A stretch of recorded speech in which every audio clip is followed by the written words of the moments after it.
यहाँ कभी लड़ने वालों की कमी नहीं रही, इसलिए इतनी बड़ी मुगल सेना शिवाजी का कुछ नहीं कर पाई। कहा मैं ज्यादा नेता ना बनो, बम मार दे, बम यहीं छितरा जाइयो। हम तुर्कों से मुगलों से क्यों हारे? हमने कृष्ण से कुछ नहीं सीखा, हमने राम से कुछ नहीं सीखा। आदर्शवाद दुर्योधन जैसे लोगों के सामने नहीं लगाया जा सकता। कौन कहता है मारते घूमो सबको? लेकिन युद्ध सीखने के लिए किसने मना किया?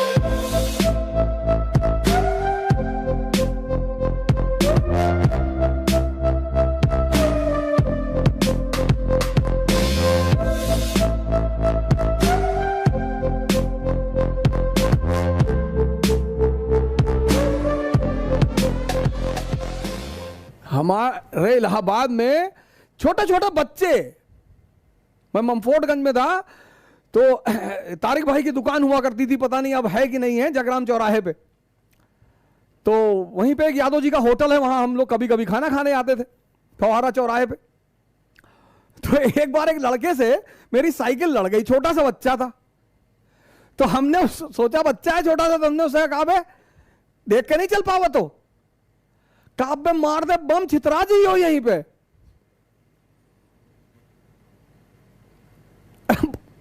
कक्षा 2-3 में रहा होगा, एकदम तंग पलट के खड़ा हो गया। कहा मैं ज्यादा नेता ना बनो, बम मार दे, बम यहीं छितरा जी हो। हमने कहा भारत की सरकार गलती हो गई, सरकार ये वो देश है यहां कभी लड़ने वालों की कमी नहीं रही, लेकिन हम आदर्श लड़ाइयां लड़ते रहे। एक्चुअली भारत के लोग इतने निर्भीक, इतने निडर हैं कि वो छोटी मोटी चीजों को बहुत ज्यादा लोड नहीं लेते। लेकिन वही चीज कभी कभी हम क्यों हारे? हम तुर्कों से मुगलों से क्यों हारे?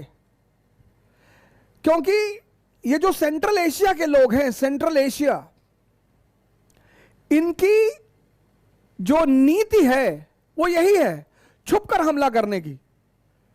पृथ्वीराज चौहान मोहम्मद गौरी से कमजोर थोड़ी थे, राणा प्रताप बाबर से, राणा सांगा बाबर से कमजोर थोड़ी थे। लेकिन सेंट्रल एशिया, फिर मैं कह रहा हूं सेंट्रल एशिया, मध्य एशिया, मध्य एशिया की जो नीतियां हैं, मध्य एशिया का जो समाज है, वहां यही प्रचलन है। शकुनी भी तो अफगानिस्तान के हैं। एक आदमी पूरे मध्यकाल के इतिहास में एक आदमी है जो इनकी मध्य एशियाई नीति को समझता है, और वो है शिवाजी। इसलिए इतनी बड़ी मुगल सेना शिवाजी का कुछ नहीं कर पाई, क्योंकि वो उसी भाषा में जवाब दे रहे थे जिसको ये समझते हैं। इस देश की जो रीति है, इस देश की जो रीति है, रीति राजपूती रीति, भारत की जो रीति है, किसी का हथियार गिर गई, हमने उस पर हथियार नहीं चलाया। यह इस देश की महानता है, यह इस देश की महानता है। लेकिन आदर्शवाद सिर्फ उस आदमी के सामने काम आता है जो आपके बराबर का आदर्शवादी है। आदर्शवाद दुर्योधन के सामने नहीं लगाया जा सकता। आदर्शवाद दुर्योधन जैसे लोगों के सामने नहीं लगाया जा सकता।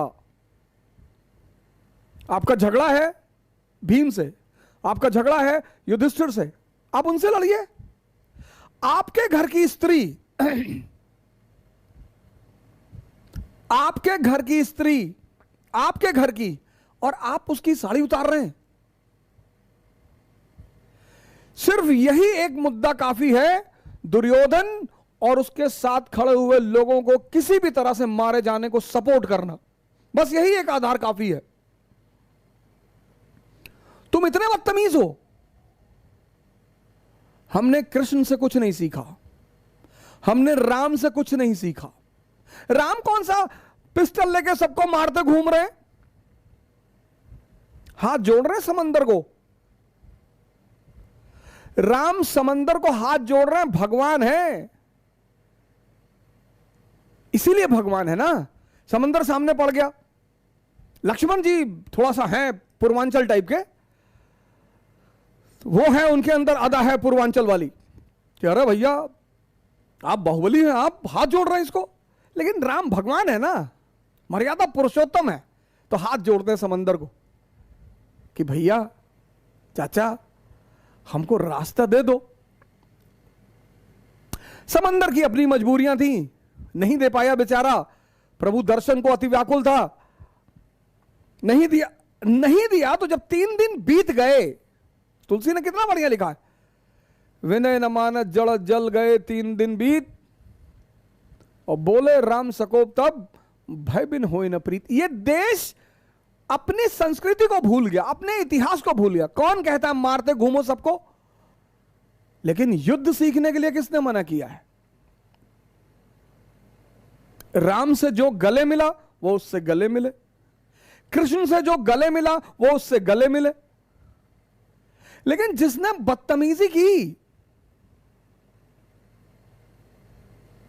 भारत को ऐसा बनना है,